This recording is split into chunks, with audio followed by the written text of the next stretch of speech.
દાહોદ જિલ્લામાં સિંગવડ તાલુકામાં આજ રોજ શ્રાવણ માસના પહેલા સોમવારે કાવડ યાત્રા બાંડીબાર ત્રિવેણી સંગમથી શુભારંભ કરવામાં આવ્યો હતો,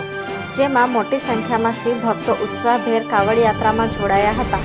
પ્રાપ્ત માહિતી અનુસાર દાહોદ જિલ્લાના સિંગવડ તાલુકામાં આજ રોજ શ્રાવણ માસના પહેલા સોમવારે કાવડ યાત્રા બાંડીબાર ત્રિવેણી સંગમથી શુભારંભ કરવામાં આવ્યો હતો, જેમાં મોટી સંખ્યામાં શિવ ભક્તો ઉત્સાહભેર જોડાયા હતા અને ભાવિક ભક્તો હર હર મહાદેવના નારા બોલાવતા કાવડ યાત્રા આગળ નીકળી અને ભાવિક ભક્તોનું પીપળાયા મુકામે ઉત્સાહભેર સ્વાગત કરવામાં આવ્યું હતું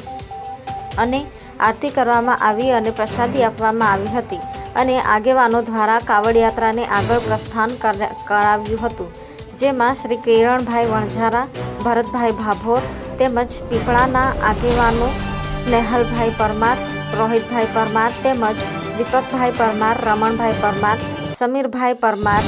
સુનિલભાઈ પરમાર, કિશોરીભાઈ પરમાર સહિતના આગેવાનો પીપળાથી જોડાયા અને બાદ રસ્તો હર હર મહાદેવના નાદથી ગુંજી ઉઠ્યા હતા. સિંગવડના મુસ્લિમ સમાજ યુવા ફારૂકભાઈ હાજી અને યુવાનો કાવડ યાત્રામાં જોડાયા હતા અને એમના દ્વારા ફરાળી વેફર વેચવામાં આવ્યા હતા અને કાવડ યાત્રામાં રંધીકપુર પોલીસ સ્ટેશનના PSI રાઠવા અને તેમનો સ્ટાફ ચુસ્ત બંદોબસ્ત રાખવામાં આવ્યો હતો અને કાવડ યાત્રા સિંગવડ બજારમાં થઈને ભમરેજી મંદિરે આરતી પ્રસાદ લઈને સમાપન કરવામાં આવ્યું હતું.